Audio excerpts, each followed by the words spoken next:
Recce నిర్వహించిన కేసులో పట్టుకుంటే గతంలో చంపిన మర్డర్ కేసులు ఏదైనా ఛేదించారా? నైట్ పడుకుందామా బాబుతో, చిన్న బాబు ఉంటాడు 5 years. పొద్దున కల్లా అదే బెడ్ పైన చనిపోయింది. దాంట్లో ఒక బీరువా డిస్టర్బ్ అయింది. కొంచెం ఏదో గోల్డ్ ఏదో డాక్యుమెంట్స్ పోయినట్టు అనిపిస్తా ఉంది. అంటే ఎవరో చంపేసి తీసుకెళ్లారేమో అనుమానం. నేను డాక్టర్ పోయి పోస్ట్ మార్టం చేసిన డాక్టర్ అడిగాను, గొంతు పిసి చంపేశారు. నైట్ కొంతమంది వ్యక్తులు ఆ ఇంట్లోకి వచ్చిపోయినారని చెప్పి మళ్ళీ చుట్టుపక్కల వాళ్ళు చెప్పారు. ఇక పడుకొని నిద్రపోయేటప్పుడు దిండేసి వాళ్ళ పైన ఓ కాలు ఎవరు పట్టుకున్నారు, అది చంపేసి వాళ్ళ హస్బెండ్ గురించి అడిగిన హస్బెండ్ కొంచెం బ్యాడ్ ఫీల్ అని తెలిసింది. భార్య సతీ సావిత్రి సార్ దుమాకు ఉన్నాయని చెప్పి ఫస్ట్ అన్ని నటనలు చేసినాడు. నీ గురించి అంత తెలుసు, నువ్వు ఎక్కడెక్కడ ఎవరితో అక్కడ సంబంధాలు ఉన్నాయి, నైట్ కూడా వచ్చిపోయారు నీకు సంబంధించిన వాళ్ళే, అది కూడా తెలిసిపోయింది. సేమ్ డే నైట్ పేర్లని చెప్పేశాడు. ఇది ఎవరితో చేయించాడో వాళ్ళు ఇటువంటి కేసులు 4 చేసినారు.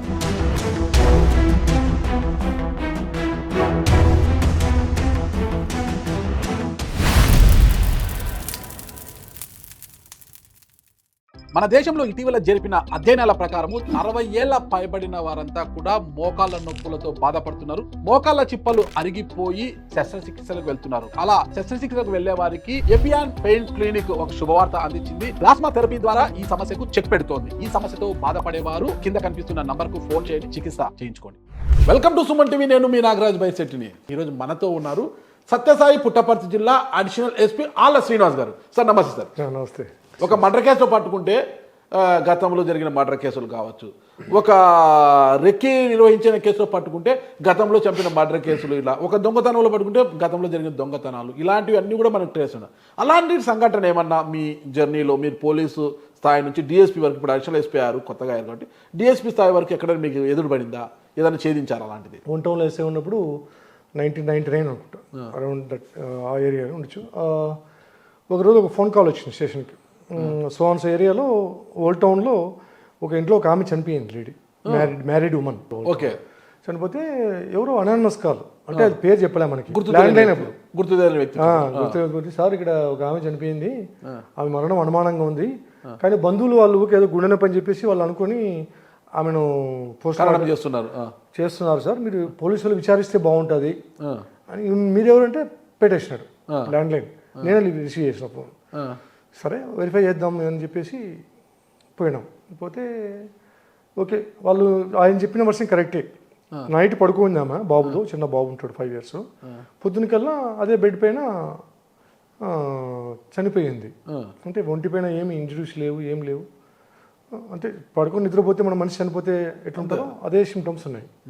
కాబట్టి వాళ్ళ బంధువులు కూడా ఏదో గుండె నొప్పి ఏమో, హెల్త్ బాగాలేదేమో, ఆమె ఏదో హెల్త్ డిపార్ట్మెంట్ పనిచేస్తుంది, కంప్లైంట్ ఏమో అడిగాం, చూద్దాం పోస్ట్ మార్టం చేద్దామా అంటే వాళ్ళు వినలే. మళ్ళీ వాళ్ళని కన్విన్స్ చేసి కంప్లైంట్ తీసుకొని పోస్ట్ మార్టం చేసినాం, పంపించాం. దాంట్లో ఇంకోటి ఏమైందంటే దాంట్లో నేరస్థల పరిశీలన ఇంపార్టెంట్. దాంట్లో ఓకే, ఏ కేసు అయినా కానీ దాంట్లో కూడా మేము చూసినాం. దాంట్లో ఒక బీరువా డిస్టర్బ్ అయింది. దాంట్లో కొంచెం ఏదో గోల్డ్ ఏదో డాక్యుమెంట్స్ పోయినట్టు అనిపిస్తూ ఉంది. అంటే ఎవరో ఆమెను చంపేసి తీసుకెళ్లారేమో అనుమానం. నేను డాక్టర్ పోయి పోస్ట్ మార్టం చేసిన డాక్టర్ని అడిగాను, ఎట్లా సార్ ఏమైనా న్యాచురల్ డెత్తా, లేకపోతే ఏమైనా హార్ట్ అటాకా, లేకపోతే ఏమైనా ఉందే అని. లేదు సార్, ఇది థ్రాట్లింగ్ చేశారంటే గొంతు పిసి చంపేశారు, క్లియర్ కనిపిస్తూ ఉంది, లోపల టిష్యూస్ డ్యామేజ్ అని చెప్పాడు. అంటే clear case of murder, natural death కాదు అని అర్థమైంది. వాళ్ళ హస్బెండ్ గురించి అడిగినాం. టీమ్స్ పంపించి క్యారెక్టర్ ఏంటి, భర్త వైపు ఏమైనా ఇబ్బంది ఉందా, ఈమె వైపు ఏమైనా ఇబ్బంది ఉందా, డిపార్ట్మెంట్లో ఏమైనా శత్రువులు ఉన్నారా, అన్ని యాంగిల్స్ వెరిఫై చేసుకుంటూ వస్తే భర్త హస్బెండ్ కొంచెం బ్యాడ్ ఫీల్ అని తెలిసింది. ఓకే, దర్యాప్తులో మనకు సోర్సెస్, తాగుతాడు, కొంచెం ఇల్లీగల్ కాంటాక్ట్స్ ఉన్నాయి, అప్పులు చేశాడు, డబ్బు కోసం భార్యను సతాయించేవాడు, ఇవన్నీ కూడా వచ్చినాయి. ఓకే, ఫస్ట్ సస్పెక్ట్ భర్తే మా అంతవరకు వచ్చిన ఎవిడెన్స్ లో, వేరే సోర్స్ లేదు. నైట్ కొంతమంది వ్యక్తులు ఆ ఇంట్లోకి వచ్చిపోయినారని చెప్పి మళ్ళీ ఆ చుట్టుపక్కల వాళ్ళు చెప్పారు. లేట్ ఎవరు వచ్చినట్టు సార్, ఆమె తలుపు తీసింది పైన ఉంటుంది అన్నమాట ఇల్లది. ఓకే, కింద చుట్టుపక్కల ఉండే వాళ్ళు చెప్పినారు, లేడీస్, మా పేర్లు బయట రానివద్దండి, పైకి అయితే ఎవరు 4 వచ్చారు, అన్నం కూడా తిన్నట్టుంది సార్, మళ్ళీ అంతవరకు చెప్పగలం సార్ అని చెప్పారు. అంటే అది అర్థం అయిపోయింది. ఓకే, ఇంట్లోకి ఆమెకు తెలిసే లోపలికి పోయినారు, తెలిసిన వాళ్ళే వచ్చారు, తెలిసిన వాళ్ళు వస్తే వాకిలు తెలుసు. అంటే ఎవరికి అవకాశం ఉంది, ఎవరు ఆమెకు తెలిసిన వాళ్ళు ఆమె రక్త బంధువులు చేయాలి కదా, వాళ్ళ బ్రదర్స్ కానీ ఆమె ఆఫీస్లో కానీ ఎవరు చేసే అవకాశం లేదు. కాబట్టి భర్త బ్యాడ్ ఫీల్, చూద్దాం ఒక ప్రయత్నం అని చెప్పేసి క్రిమేషన్ అయిపోతానే భర్తను అదుపులోకి తీసుకొని మనదైన శైలిలో విచారించినాం. నా భార్య సతీ సావిత్రి సార్, నేను అంత దుమాకున్నా అని చెప్పేసి ఫస్ట్ అన్ని నటనలు చేసినాడు. తర్వాత మనకున్న ఎవిడెన్సెస్, ఇన్ని పలానా వాళ్ళతో ఇట్లా ఉన్న డీలింగ్స్ ఉన్నాయి, నువ్వు డబ్బుల కోసం నీ భార్యని ఇబ్బంది పెట్టినావు అని మాకు తెలుసు, మా దగ్గర రికార్డు ఉందని చెప్పేసి అట్లా ఆ స్టైల్లో మీరు ఇంటరాగేషన్ మెయిన్ సార్. కరెక్ట్. నీ గురించి అంత తెలుసు, నువ్వు ఎక్కడెక్కడ ఎవరితో అక్కడ సంబంధాలు ఉన్నాయి, నువ్వు ఏడప్పులు చేసింది, నీ భార్య ఎన్నిసార్లు సతాయించింది, మొత్తం రికార్డు బయట ఉంది. నైట్ కూడా వచ్చిపోయారు నీకు సంబంధించిన వాళ్ళే, అది కూడా తెలిసిపోయింది మాకు అని ఒప్పుకుంటే మంచిది, లేకపోతే నీ ఇష్టం. సేమ్ డే నైట్ పేర్లని చెప్పేశాడు. నా ప్లాన్ ఏదంతా, నా బంధువులు ఒక 4 ఉన్నారు వేరే ఊర్లో, వాళ్ళకి చెప్పి నా భార్య ఏమంటే నేను అడిగినప్పుడు డబ్బులు ఇవ్వదు, తర్వాత ఈమె ఫిక్స్డ్ డిపాజిట్ బాగా ఎక్కువ చేసింది, ఆమె చనిపోతే ఆ ఫిక్స్డ్ డిపాజిట్ నాకు వస్తాయి, అదొక ఆశ, తర్వాత నాకు తెలిసిన వాళ్ళతో అక్రమ సంబంధం వాళ్ళతో నేను హ్యాపీగా ఉండొచ్చు అని చెప్పేసి ఇవన్నీ ప్లాన్ చేసుకున్నాడు. బయట ఇది కోసం సొంత భార్యనే చేసుకుని వాళ్ళ బంధువులు చెప్పి భార్యకే ముందు చెప్పినాడు, నేను బెంగళూరు పోతున్నా రేపు వస్తాను, మన బంధువులు వస్తారు 4, రాత్రిపూట టౌన్లో పడిందంట, నువ్వు వచ్చినప్పుడు నాకు అన్నం పెట్టు, లోపలికి ఇంట్లో వస్తారు, రాత్రి పడుకుని పొద్దున వెళ్ళిపోతారని చెప్పి భర్త చెప్పినాడు కదా, బంధువులు అంటున్నాడు అని చెప్పేసి ఆమె ఏం చేసింది, 4కి వస్తేనే ఇంట్లో పాపం అన్నం పెట్టింది. అన్నం పెట్టి పాపం ఈమె మధ్యలో పడుకుంది, వాళ్ళు పైన పడుకున్నారు. పైన పడుకుంటే ఏం చేశారంటే అనుకున్న ప్లాన్ ప్రకారమే వాడు చెప్పాడు, కొడుకుని ఏం చేయొద్దని చెప్పాడు, పిల్లోని ఏం చేయొద్దు అని చెప్పేసి, దాని ప్రకారం ఈమె పడుకొని నిద్రపోయేటప్పుడు దిండేసి తలపైన అదిమి ఓ కాలు ఎవరు పట్టుకున్నారు, ఇక్కడ పట్టుకొని అదిమి చంపేసినారు. చంపేసిన తర్వాత బాబుకి ఏం చేశారంటే టవల్తో చేతులు కాళ్ళు కట్టేసినారు, అంటే అరుస్తాడేమో అని చెప్పేసి. వాడు చిన్నపిల్లడు కదా, మాకు నిద్ర పోయిన అట్లే పొద్దున లేచేటప్పటికి వాడు చెప్తున్నాడు మాకు కూడా, టవల్తో నన్ను కట్టేసినారు ఎవరో తెలియదు గుర్తు అని చెప్పి చెప్తున్నాడు. అదొక చిన్న అనుమానం అండి మనకి. ఇంకా వీళ్ళని విచారించినప్పుడు పోతూ పోతూ క్రియేట్ చేసినారు సీన్. ఇంట్లో బంగారు కొద్దిగా తీసుకొని పోయారు, బీరోలోటివి కొన్ని డాక్యుమెంట్స్ తీసుకొని పోయారు, అంటే ఎవరో దొంగలు బంగారం కోసం ఆమెను చంపి వెళ్ళారు, అదంతా ఈడి ప్లానే, భర్త ప్లాన్. ఇమ్మీడియట్ గా అతన్ని అదుపులో తీసుకుని అతని ద్వారా నేరస్తుల ఇలా ఊరికి పోయి ఇంటాక్ట్ ప్రాపర్టీ అప్పుడే రికవర్ అయింది, మొత్తం గోల్డ్ డాక్యుమెంట్ ఆరే సేమ్ డే నైట్ అన్ని రికవర్ చేసినాము.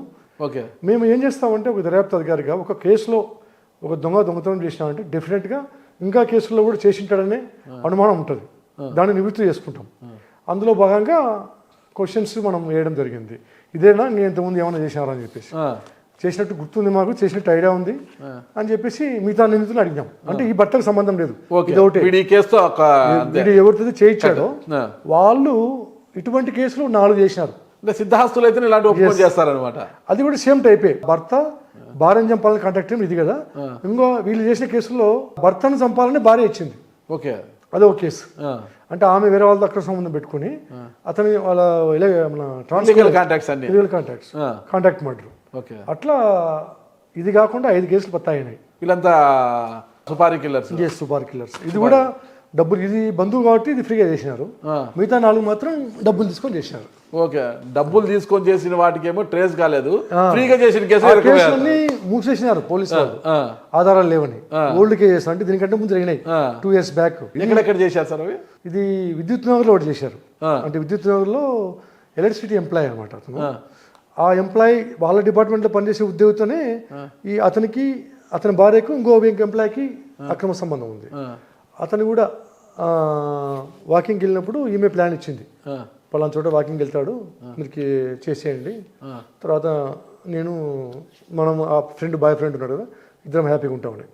అట్లా అతను కిడ్నాప్ చేసి చంపేసి రైల్వే ట్రాకింగ్ పెట్టేసారు. ఇంకా వచ్చేసి ఒకటి అటెంప్ట్ మర్డర్. ఇది విద్యుత్ నగరంలో ఒక పొలిటీషియన్ అతను కూడా అటెంప్ట్ మర్డర్ చేశారు, దాంట్లో కూడా ఇదే బ్యాచ్ల వాళ్ళు ఇద్దరు. అది కూడా కేసు అట్లే ఉండేది, పత్తాలే, అది బయటపడింది. తర్వాత పామిడి టోల్ గేట్ దగ్గర కూడా ఆ టోల్ గేట్ సంబంధించిన దాంట్లో 2 కేసులు ఉన్నాయి, ఆ 2 కేసులు క్లోజ్ చేసినారు. ఎస్, ఈ 5 కేసులు ఆ బ్యాచ్ తో బయటపడినాయి. అంటే ఒక మార్కు 5 తుకడా. న్యాయం జరగడం లేట్ కావచ్చు కానీ ఎప్పటికీ న్యాయం అయితే జరుగుతుంది, ఎప్పుడోసారి డెఫినెట్ గా ఈక్వల్ జస్టిస్ జరుగుతుంది ఖచ్చితంగా సార్. అది ఎందుకంటే నేను చేసిన కేసుల్లో నాకు తెలిసింది అదొకటి, ఒక సమన్యాయం జరుగుతుంది నేరస్తులకి. Super sir, super. Thank you sir.